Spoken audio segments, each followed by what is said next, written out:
Man, what a great opportunity to be here. I'm excited. I did think, hopefully, since this is my third year, I'm no longer a rookie member of this conference. I feel like I'm getting hazed every time I have to come behind PJ Fleck, which this is the second time I've had to do this. So I apologize to my wife right now that if I don't thank her. So I'm going to make sure I thank Kia. No, in all seriousness, I really want to thank a bunch of people here real quick, because to have the opportunity to be here in person, it couldn't have been done without the help of a lot of people. And it starts with, number one, our medical staff. The medical staff there at the University of Maryland, Dr. Rooks and Brian Simmerville, both did a tremendous job helping us navigate, COVID as best we possibly could. I want to thank the DMV community, a community that I know really well, for the support they gave us and all the things they did to help us get back to being able to play the game that our players love and that we love to coach.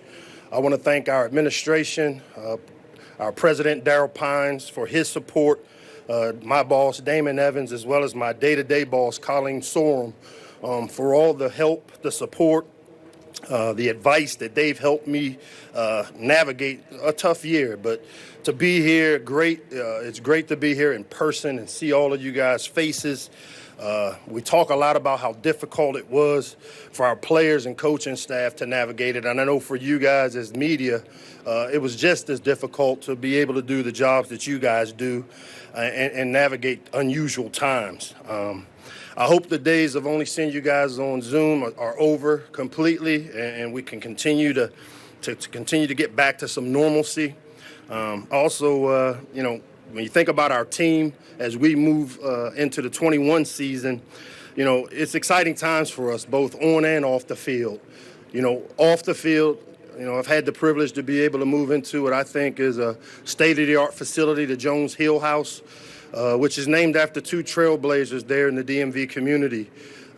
Billy Jones, the first African-American player to play in the ACC and play at Maryland on the basketball court, and then Darrell Hill, the first football player to integrate the South in football, both Maryland alums, and to be able to walk into the Jones Hill House every day and see this beautiful facility that our supporters, our administration all have given us, and these players an opportunity to have the best facility to develop themselves both on and off the field. And so very excited with moving into this state-of-the-art facility.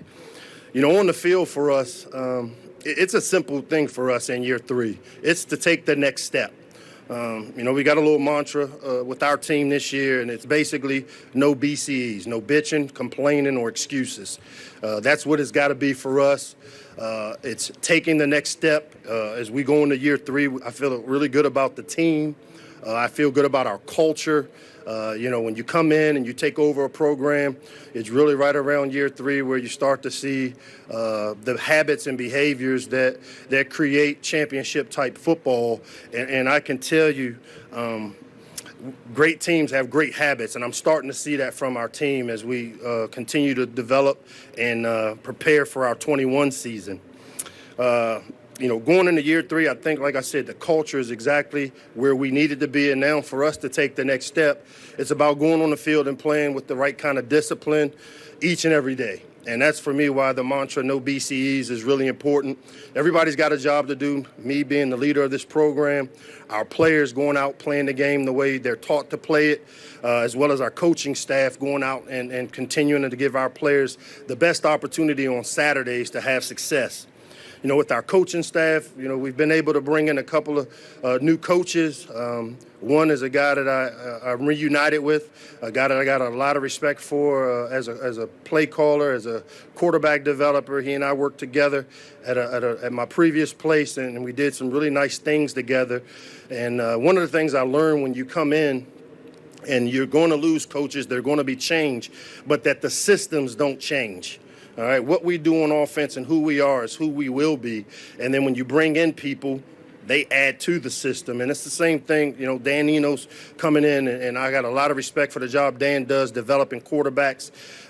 Brian We got Brian Stewart coming here, coming back to Maryland. Brian and I worked together from 2012 to 2014 at Maryland, where he did a great job developing our defense. And, Brian, and with the defensive staff that we have, I really expect us to be able to make really big strides. And then bringing Ron Zook on as a full-time coach. Coach Zook is a mentor for me, a guy that I leaned on the last couple of years as he served an off-the-field role as an analyst, and now he'll take over running our special teams and coaching our outside linebackers. And so to have those three veteran guys come in year 3 to continue to help grow the systems that we have in place, really excited about that. The three guys I have in attendance with us today, Dante Demas, a wide receiver who's been one of our leading offensive threats since I've gotten to Maryland, continues to be a guy that gets better with each and every year, and I'm excited for the year for Dante. Tailia Tungavailoa, quarterback, a guy that I've got a long history with, had an opportunity to recruit him out of high school, and then to have him come last year during the pandemic. And he showed some signs of being a guy that could be a great playmaker for us. And now all we've got to do is be able to get the consistency out of him, which I expect us to be able to do. And last but not least, Nick Cross. Nick, a valuable member of our secondary, a guy that's the last line of defense, a big-time recruit. My first year in, had an opportunity to be a 3-year starter for us and now become one of our leaders as a third-year player in our program.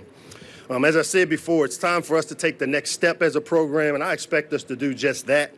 It's time for us to stop talking about potential and actually go out and do it.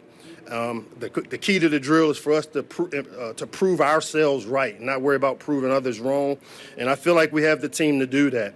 I'm excited to see what the 2021 season has in store for the Terps, and again, just really happy to see you guys, and with that, I'll open it up to any questions.